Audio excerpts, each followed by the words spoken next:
What if the best quarterback on a struggling NFL team isn't even allowed to touch the field?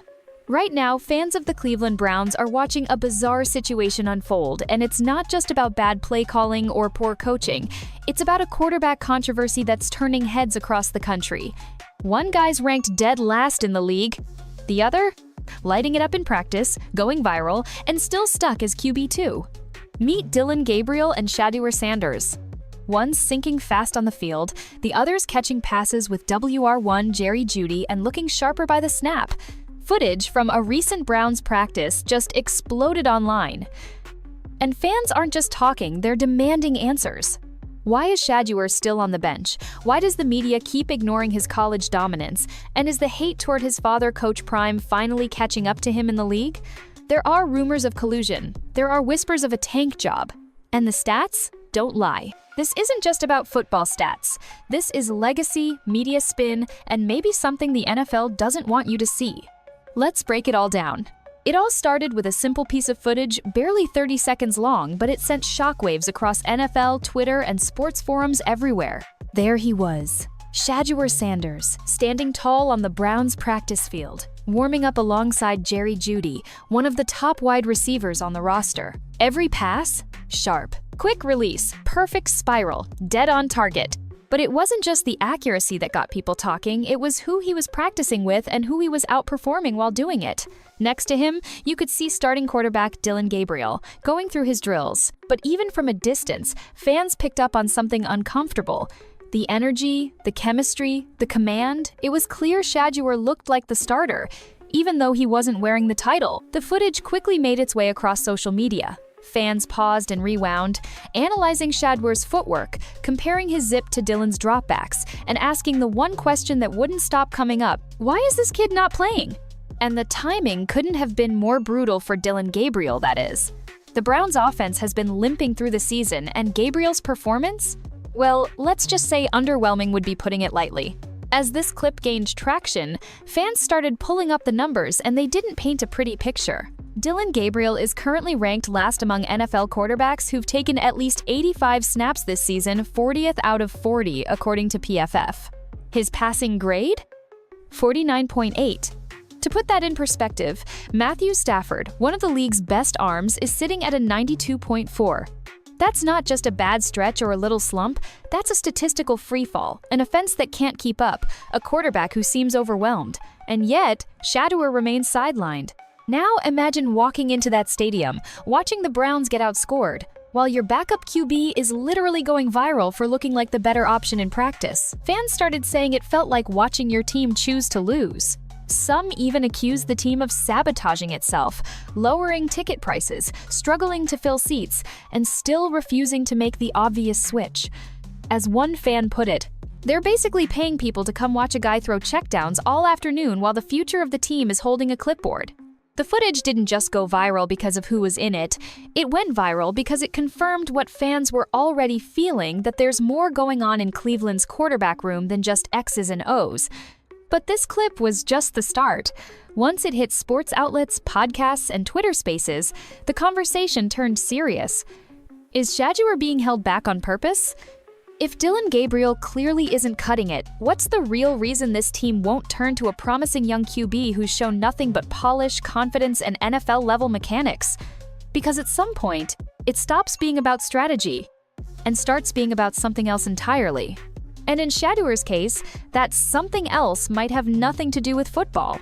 If you've been watching the Cleveland Browns this season, then you already know something's not right under center. The Browns might have one of the league's most underrated defenses, a promising young receiving core, and a coaching staff that talks like they're building a contender, but game after game, their offense looks stuck in neutral, and all eyes are on one person, Deion Gabriel. Now, we're not here to tear a guy down. Deion Gabriel was a standout in college, showed flashes at Oklahoma, and carried himself like a true leader during the draft process. But let's not sugarcoat what we're seeing on the field.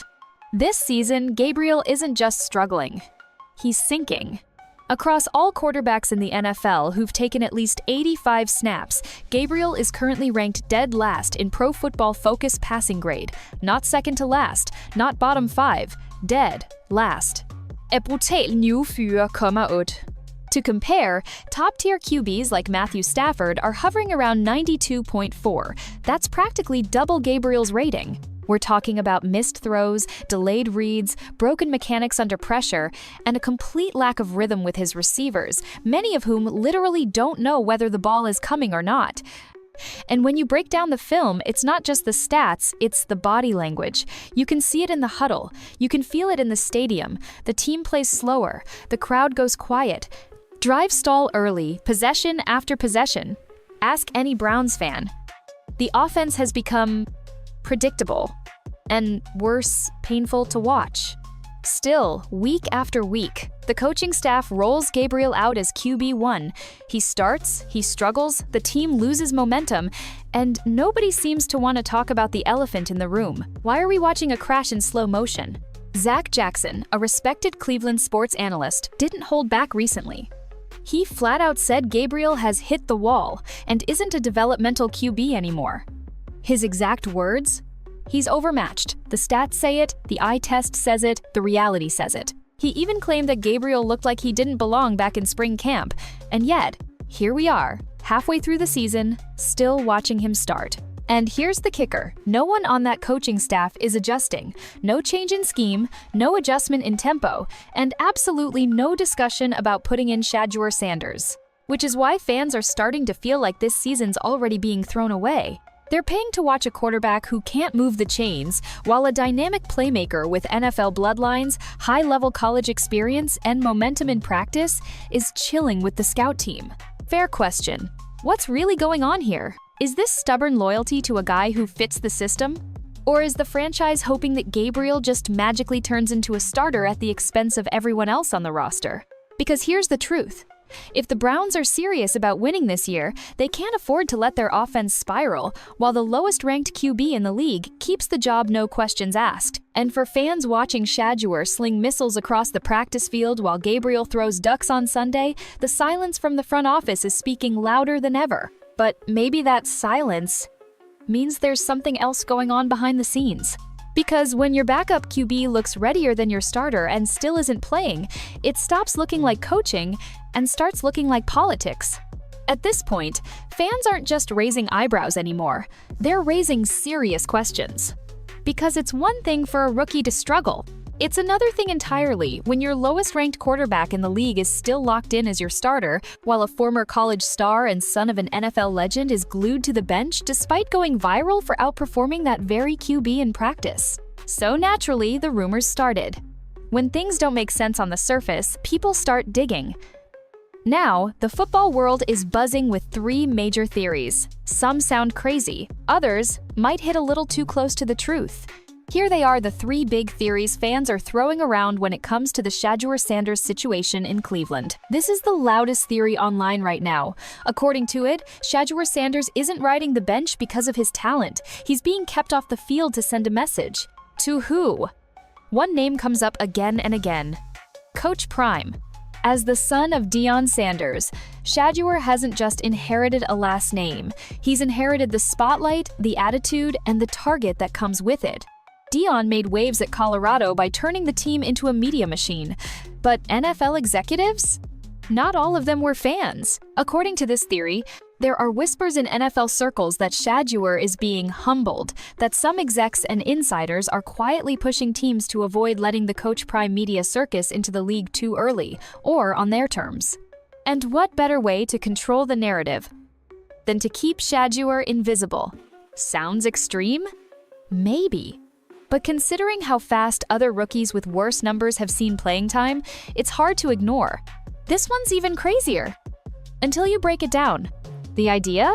The Browns aren't trying to win this season. They're trying to lose just enough to position themselves for future draft picks. A silent rebuild. And what better cover story than a struggling rookie quarterback who needs more time? Under this theory, sticking with Dylan Gabriel isn't about believing in him. It's about protecting the excuse. Benching him for Shaduer, who just might explode if given the chance, messes that whole plan up. So instead of chasing wins, this theory says the Browns are chasing leverage. Keep Gabriel in as a scapegoat. Let the team fall just low enough in the standings. Blame it on growing pains. Draft capital secured. Sounds like tinfoil hat stuff, right? Not to the fans who just watched ticket prices mysteriously drop before a home game against one of the league's hottest teams with Lamar Jackson coming to town. Empty seats don't make sense. Unless you want them empty. This is the theory pushed by the media the most, but also the one fans trust the least. According to team insiders, Shaduer still has developing to do. Some say he's not reading defenses fast enough. Others hint that his pocket presence doesn't translate yet to the pro level. But here's the problem. None of this is coming with any real evidence. No quarterback coach saying it on record, no released scouting breakdowns. Just vague implications and repetition from media outlets that, funny enough, admitted to barely watching his college tape. Fans aren't buying it, especially when the guy they say isn't ready is dropping dimes in practice against NFL defenders, moving with poise, and connecting with WR1S better than the starter they do trust. So, if it's not about performance, and it's not about development, what is it about? Is it politics? Is it ego? Is it something deeper? Whatever it is, it's turning this Browns situation from a quarterback dilemma into a full-blown NFL mystery. And people are starting to think that this has less to do with football and more to do with who's allowed to win. If you're wondering why Shaduer Sanders hasn't touched the field yet, even with everything pointing in his favor, some fans think the answer has nothing to do with playbooks, schemes, or development. They believe it has everything to do with one name: Deion Sanders. Whether you call him Coach Prime or just Primetime, Deion changed football not just as a player, but now as a coach, influencer, and cultural lightning rod. He talks loud, walks louder, and wins on his own terms. But that rubs a lot of people the wrong way. So now, his son might be catching the fallout. It's something fans are calling the Prime effect. The theory goes like this. Shaduer isn't being judged on his actual play, he's being judged on the brand that raised him. And that brand? Too flashy, too confident, too unapologetic. Think about it. When Deion arrived at Colorado, he shook up the entire college football world within a single season. National headlines, sold-out games, celebrity appearances. A team that went from irrelevant to front-page news overnight. But while fans loved it, a large part of the sports world didn't. Coaches accused him of turning the game into a circus. Analysts called it a distraction. And now, fast forward to the NFL, and his son is getting treated like he needs to earn his place a little more than most. Even some local Cleveland media personalities have admitted they never even watched Shaduer play in college. That's not speculation, that's on record. Which raises a serious question. How are you evaluating a quarterback? If you never watched him lead a Power 5 program with NFL-level patience, accuracy, and poise, it's starting to look like Shaduer's biggest flaw isn't his mechanics or film room habits, it's being Deion's son. People have opinions about Prime, and depending on who you ask, those opinions are very, very personal. Some say he's too arrogant. Others think he sold out the traditional system. And then there's the older generation, the ones who remember Deion as the NFL's biggest showman, a two-sport star who danced in the end zone and made headlines whether he played or not. And now? That generation might just be taking it out on his kid. One clip made the rounds recently, and it says it all. An NFL analyst named Ross told the story of how his own grandfather, an old-school football lifer, once offered him $10,000 to take Deion Sanders out of a game. No joke. Why? Because he hated how Deion played. Hated the flash, hated the swagger. He couldn't stand the fact that Deion performed better than anyone else and let you know about it. Now imagine that kind of legacy hanging over Shaduer's shoulders every time he walks onto a pro field. He's not just fighting for a starting job, he's fighting generational resentment. And that might explain why a kid who dominated in college, throws sharper in practice, and has the poise of a 5-year veteran is still holding a clipboard. Because for some, he doesn't just have to prove he belongs, he has to prove he belongs without the name that got him here. But when does a legacy become a limit? And how long can a franchise ignore a rising star? Just because they're afraid of the spotlight that comes with him? The Prime effect might not show up in stat sheets, but fans see it, former players speak on it. And Shaduer? He's still waiting for the one thing he's already earned: a shot. Sometimes, it takes just one story to reveal the truth behind an entire controversy. You've probably heard people saying, it's not about Shaduer's talent, it's about his dad. And yeah, at first, that just sounded like speculation. But then a story surfaced. One that was so outrageous, so raw, even the people hearing it couldn't believe it, and it kind of blew the lid off this entire situation. The story came from NFL analyst and former player Ross Tucker, a guy respected in the media. Straight shooter, no gimmicks. He was talking about the time he lined up as a starting center for the Buffalo Bills in 2004 game, where he had to face Deion Sanders, who was making his comeback with the Baltimore Ravens. And that's when he dropped the bomb. Ross said, on air, with a straight face, his own grandfather offered him $10,000 to take Deion Sanders out of the game. 10 grand. A bounty. Just because he couldn't stand the man, not because he was dirty, not because he disrespected the game, not even because he was playing against him. Simply and purely because he hated the way Deion made people feel. He hated the flashiness, the confidence, the dancing, the trash talk, the fact that Deion knew he was great and had the nerve to act like it out loud. That kind of hate, that doesn't come from just sports. That comes from deep generational resentment, the kind that's passed down through locker rooms, boardrooms, and front offices. Ross laughed it off, said it was just his old-school grandpa being his extreme self. But under the laughter, there was something real, something ugly, and something that makes Shaduer Sanders' current reality all the more understandable.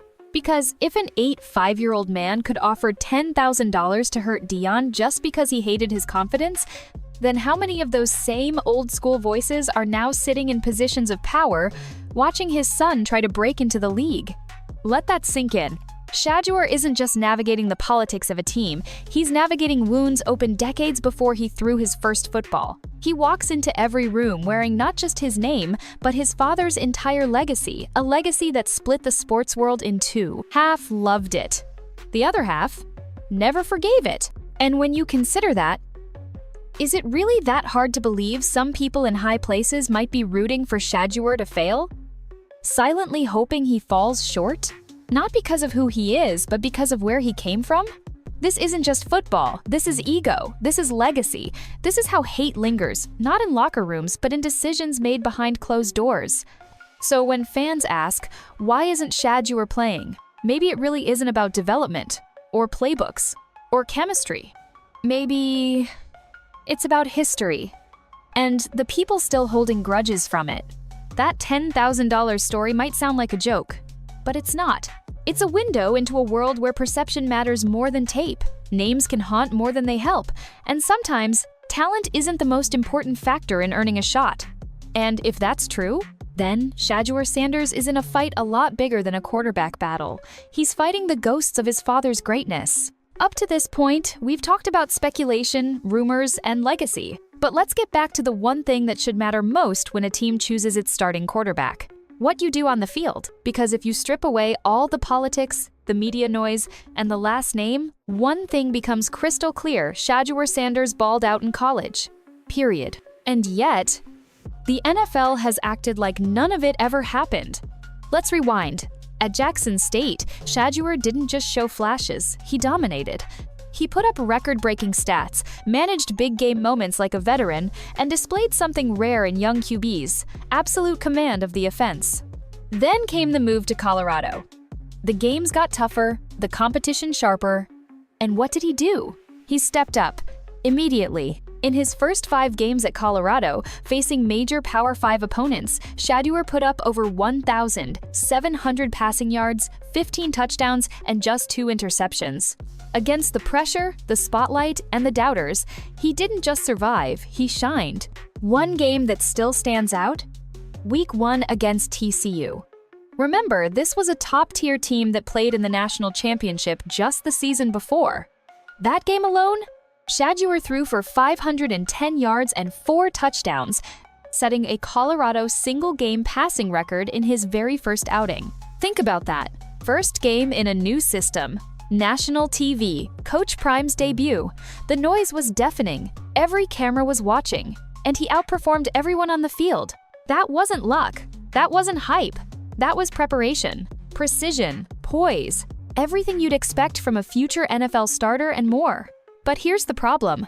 A lot of the people making decisions at the pro level, they weren't watching. Even now, when analysts break down the Browns' QB room, half of them haven't studied Shaduer's tape. They just latch onto surface-level narratives. He played for his dad. He didn't face enough elite defenses. He's too green. But none of that holds water. In fact, when Shaduer was pressured in college, his numbers didn't dip, they got better. His passer rating when blitzed was one of the highest in the country. His turnover rate, among the lowest. This wasn't a QB getting lucky, this was a QB who outthought defenses. And still, he fell to the bottom of the NFL depth chart. Which leaves fans wondering, how does a quarterback with that kind of resume, those kinds of numbers, and that much poise in big moments, end up watching Gabriel, the 40th ranked passer, take every snap? Shaduer checks every box the NFL supposedly values. Elite production, maturity under pressure, leadership presence, pro-style decision-making. And yet, he's stuck in quarterback limbo while much less accomplished players get the nod. So the natural question becomes, what's the real reason? Because it's no longer just about development or readiness. The tape doesn't lie. The numbers don't lie, and every football fan with a set of eyes can see that this kid has the tools. The only ones acting like he doesn't are the ones making the decisions. And that disconnect, that widening gap between what fans know and what the team claims, that's what's fueling the fire. That's why people are angry. And that's why Shaduer has become one of the most talked about backups in the NFL today. Because the longer he doesn't play, the louder the questions become. And the longer the Browns pretend the problem doesn't exist, the more obvious it looks. At some point, you start to notice a pattern. Some quarterbacks can struggle for weeks, even seasons, and the media will still defend them, justify their poor play, and label them as the future. Others, they barely get a second chance before being cast aside as busts or backup material. And right now, fans are saying Shaduer Sanders might be the biggest victim of this double standard in the NFL. Let's call it what it is. Media bias. You won't hear ESPN anchors tearing into Gabriel the way they did with Justin Fields, or any of the young black quarterbacks coming out of college in the last 5 years. And when you do hear criticism, it's carefully cooked up as constructive or contextual. But when it comes to Shaduer, it feels intentional, calculated, or worse, silent. Here's the strange part. Shaduer Sanders is the son of one of the most iconic athletes in American sports history. He's the former face of college football, went viral every week at Colorado, and has become one of the most talked about names among fans online. And yet, you hear almost nothing from major outlets. When he balls out in practice? Crickets. When Gabriel drops another clunker on Sunday, the narrative gets spun as rookie growing pains. And when fans ask about a quarterback change, analysts suddenly act like Shaduer doesn't even exist. ESPN hardly mentions him. NFL Network skips over him. Beat writers in Cleveland talk around him as if he's just another clipboard holder. But it's not because there's nothing to cover. It's because his presence makes certain people uncomfortable. Uncomfortable because he breaks the mold. He didn't pay dues the traditional way. He has media training, his own brand, poise well beyond his age, and came into the draft process with more national exposure than half the league's mid-tier QBs. To some, that looks like entitlement. To fans, that looks like preparedness. And the most ironic part, the same media that shamed other QBs for lacking NFL discipline completely ignores the guy who might have the most structured upbringing of any young QB in the league. Groomed by a Hall of Famer, coached like a pro since high school, playing chess while others are still learning checkers, but still overlooked. Meanwhile, quarterbacks from media-favorite schools or cookie-cutter backgrounds can throw 3 interceptions in a game, and the headlines the next day will say, "He's progressing. He just needs more reps." The game is starting to slow down for him. Where's that patience when it comes to Shaduer? Instead, his potential is treated like a problem. His name is a lightning rod, and no matter how well he prepares, it feels like he's being handcuffed by a narrative he didn't create a narrative. Some media outlets are very happy to keep alive. And maybe that's the most frustrating part for fans. They're seeing an amazing young player who's NFL ready and watching the system treat him like he's invisible. Like he didn't put up video game numbers in college. Like he didn't dominate high-pressure situations.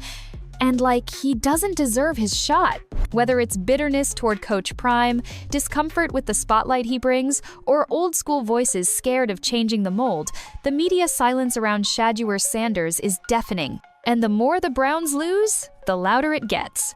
The Cleveland Browns are running out of time, not just on the clock during games, but on the clock with their own fan base. Week after week, frustration builds, the offense stalls, the defense holds strong, only to be let down by another 3-and-out.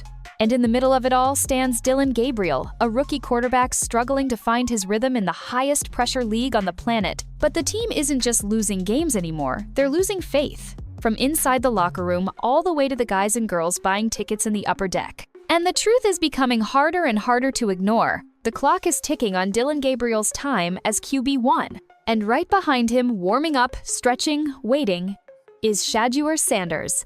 For weeks, fans have begged the coaching staff to shake things up, to at least try something different. To put the hotshot backup with the elite college resume, the NFL pedigree, and the leadership instincts on the field, and give him one shot to prove himself. So, why hasn't it happened? The Browns have already tried just about everything else, mixing up formations, blaming the O-line, simplifying the scheme, but all signs point back to one undeniable problem: quarterback performance. And if that doesn't improve, a change is not optional, it's inevitable. And make no mistake, Shedeur knows this. He's not blind to the noise. He hears the analysts. He feels the conversation swirling. But if you've followed Shaduer Sanders since college, one thing is obvious. This kid lives for the moment. In Colorado, when every major network said he couldn't go toe-to-toe with Power 5 teams, he dropped over 500 yards on TCU and beat them in their own house. When people said he was just Deion's son riding daddy's coattails, he rewrote record books and led fourth-quarter comebacks that silenced even the loudest doubters. So imagine what could happen if he gets that same shot in the NFL.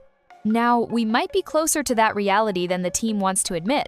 This Sunday, the Browns face off against the Baltimore Ravens, a high-speed, aggressive, playoff-hungry team led by Lamar Jackson, one of the most dynamic quarterbacks in the league.